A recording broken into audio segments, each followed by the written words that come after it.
At some point this week, you cried. Maybe at something big, maybe at something embarrassing. A song, a commercial, something that had no business doing it, but did. And you probably didn't stop to ask why. Because crying feels obvious. It feels like the most human thing in the world. But here's the problem. It isn't natural.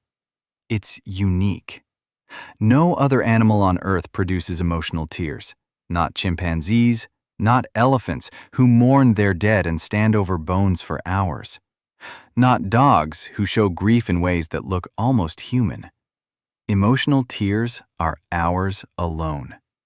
And science, after decades of research, still cannot fully explain why we produce them. We do something every single day that no other species does, and we don't know why. Let's start with what we can say for certain. Humans produce 3 types of tears. Basal tears, which keep your eyes lubricated constantly. Reflex tears, triggered by irritants, smoke, dust, onions. And the 3rd type, emotional tears. These 3 are chemically different, not slightly, measurably, significantly different at the molecular level.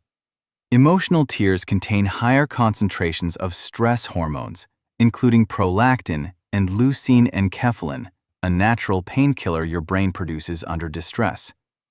Your body is deliberately making a different product when you cry emotionally. Nobody knows what that product is for.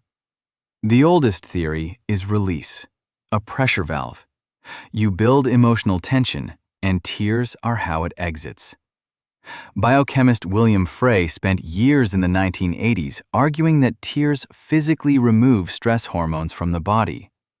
Cry long enough, and you've literally expelled what was making you feel terrible. Studies do show that people feel better after crying, in the right context. But here's the problem. About 30% of people feel worse after crying. If tears were a simple biological flush, the relief should be consistent. It isn't. So researchers kept looking. The second theory is older than science, and it comes from a direction nobody expected: communication. In 2009, evolutionary biologist Oren Hassan at Tel Aviv University published an argument that reframes every tear you've ever seen. His premise? Tears are not about the person crying. They are a signal directed at whoever is watching. Tears blur vision. They impair your ability to see, to fight, to run, to defend yourself. They are, biologically speaking, a vulnerability display. And Hassan argued that this is exactly the point.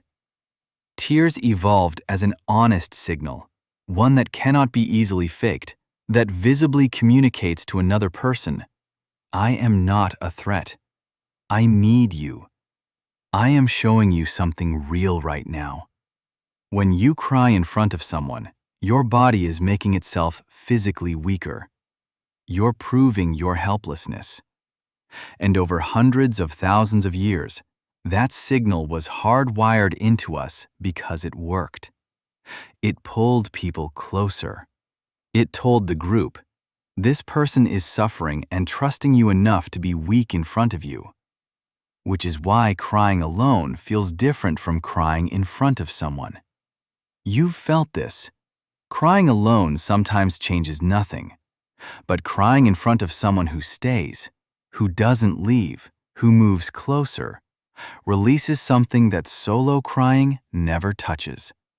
Because the signal was never designed to fire into an empty room. It was built for an audience.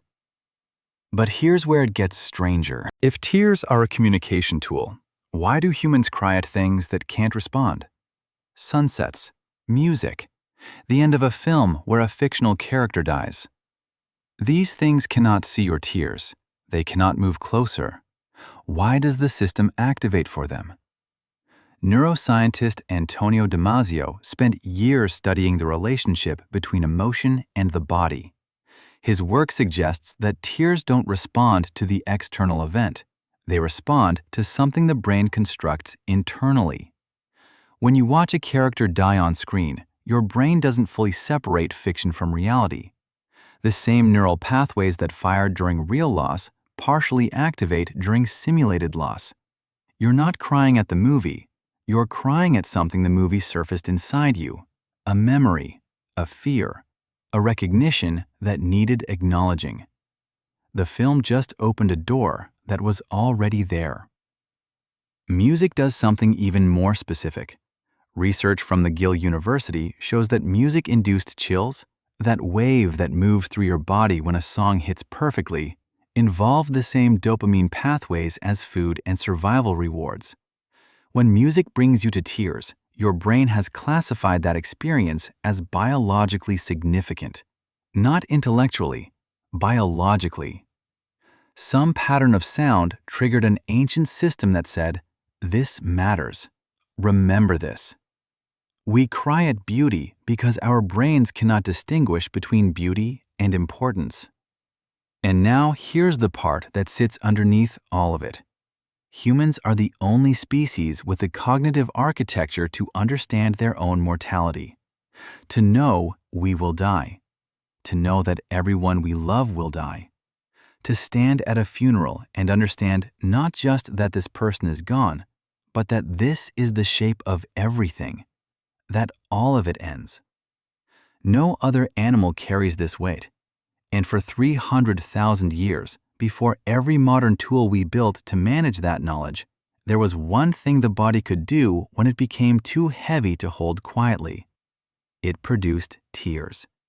It brought people closer. It said to the group, without a single word, "I know. I feel it too. I need you to stay." Emotional tears might be the oldest language humans possess, older than words, older than ritual. A signal passed between bodies that communicates something no sentence has ever fully captured. That being alive is overwhelming, that we cannot do it alone, and that in this moment, with these tears, I am asking you not to leave. You cry because you're the only creature on earth that fully understands what it means to lose something. And your body learned how to ask for help with that long before language existed.